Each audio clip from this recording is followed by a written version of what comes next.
Hello बच्चों, हम कर रहे हैं exercise 14.1 question number 2 factorize the following.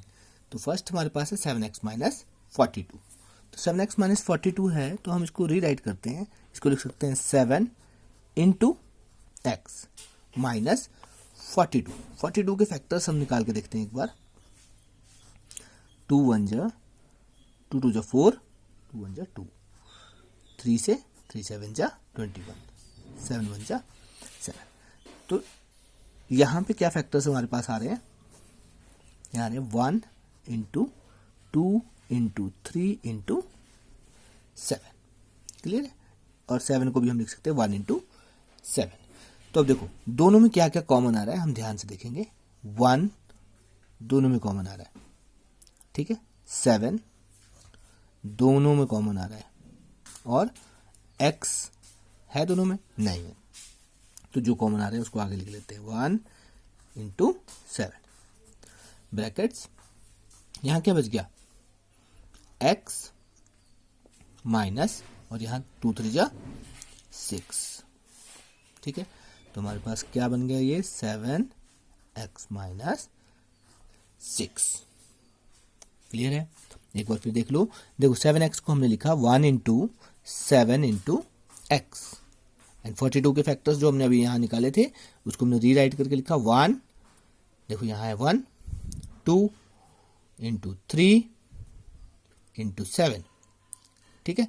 फिर दोनों के बीच में एक माइनस का ऑपरेटर है, माइनस ऑपरेटर है, तो हमने दोनों को अलग अलग टर्म्स मान के उनमें से जो कॉमन आता है उसको निकाल लेंगे। देखो पहले 1 कॉमन आ रहा है, दूसरे में क्या आया? 7 कॉमन आया, तो हमने दोनों को बाहर निकाल लिया 1 इंटू 7। तो अंदर क्या बचा? देखो इसका बचा था x, और यहाँ माइनस का साइन, 2 3 जा 6। तो हमारे पास क्या फैक्टर्स आ गए? 7x minus 6। नेक्स्ट है 6p माइनस 12q। देखो 6p को हम लिख सकते हैं 1 इंटू 2 इंटू 3 इंटू p। 12 के फैक्टर्स होंगे 1 into 2 into 2 into 3 into Q. देखो फैक्टर्स निकालने हैं आपने। 6 के फैक्टर से 1 इंटू 2 इंटू 3, पी था मल्टीप्लाई हो गया, माइनस एज इट इज। 12 के हैं 1 इंटू 2 इंटू 2 इंटू 3, 12 के फैक्टर्स हैं ये, है ना, इंटू क्यू। अब देखो दोनों टर्म्स में क्या कॉमन आ रहा है? 1 दूसरे में, 2 तीसरे में, 3, ठीक है ना। पी यहाँ है सेकेंड वाली में, ना क्यू फर्स्ट वाली में। तो हमारे पास जो कॉमन आया वो आ गया 1 इंटू 2 इंटू 3। यहाँ क्या बच गया? P माइनस, यहाँ बच गया 2Q, है ना, 2 इंटू क्यू तो 2Q, तो 3 2 जा 6, P minus 2Q। Third part है 7a स्क्वायर प्लस 14a। तो बहुत ही सिंपल है। देखो 7 को लिख सकते हैं 1 इंटू 7, ए स्क्वायर मतलब कितनी ए है? 2 बार ए इंटू ए, प्लस 14 को लिख सकते हैं 1 इंटू 2 इंटू 7, और ए एज इट इज, ठीक है।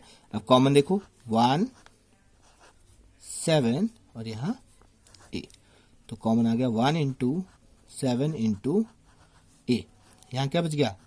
ए प्लस 2, तो ये हो गया 7 ए प्लस 2। नेक्स्ट है माइनस 16z प्लस 20z का क्यूब। क्यूब का मतलब होता है पावर 3, तो यहाँ आ जाएगा माइनस 1 इंटू 16 के factors 2 into 2 into 2 into 2 into Z, plus 20 के 1 इंटू 2 इंटू 2 इंटू 5, और जेड की वैल्यू हो जाएगी Z into Z into Z, ठीक है। दोनों में कॉमन देखो, माइनस 1 नहीं है, तो 2 आगे नहीं है, 5, एक जेड कॉमन आ रहा है, तो हमारे पास बच गया 2 इंटू 2 इंटू जेड। यहाँ बच गया माइनस 1 इंटू 2 इंटू 2, प्लस यहाँ पे 1 into 5 into Z into Z. तो 2 2 जा 4, Z.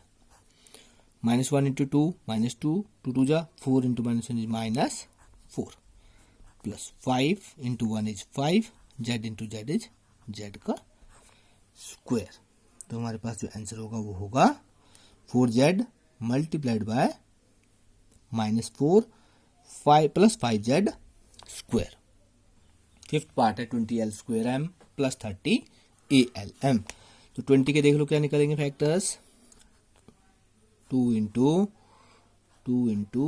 5 into L into M। क्यों लिखा हमने, 1 भी लिख लो चाहे, 1 इंटू 2 इंटू 2 इंटू 5। तो 20 के फैक्टर्स होते हैं 1 2 जा 2, 2 2 जा 4, 4 5 जा 20। L स्क्वायर है तो L इंटू L, 2 बार L आ गया, मल्टीप्लाइड बाय M प्लस 30 के लिए आ जाएगा 2 इंटू 3, 3 2 जा 6, सॉरी एक 1 भी इसमें ले लो, है ना, 1 इंटू ये plus 1 into 2 into 3 into 5 into A into L into M। अब देखो कॉमन हम निकाल लेते हैं, दोनों में क्या कॉमन आ गया, 1 2, देखो 2 यहां है यहां नहीं है, 5 L M, ठीक है। तो हो गया 1 into 2, 1 into 2 into 5 into L, ये कॉमन आ गया। यहाँ क्या बचा है, 2 into L plus 3 into A। तो 5 2 10 10L, 2L प्लस 3A। इसमें भी देखो 6th part 5x square Y minus 15xy का स्क्वायर। 5 के factors 1 into 5 into x into x into y minus 1 into 3 into 5 into x into y into y. Common देख लो 1 5 x and y, ठीक है। अब तो ये बहुत आसान हो गए, अब आप आराम से कर सकते हो उसको। 1 into 5 to x into y common, यहाँ क्या बच गया x minus 3y, 5x y, 5x y x minus 3y। Clear है, ये सारे क्वेश्चन बस इसी तरह से होंगे और बहुत सिंपल है। किस तरह से फैक्टराइजेशन की जाती है ये हमने इस क्वेश्चन में हमने देख लिया। Thank you.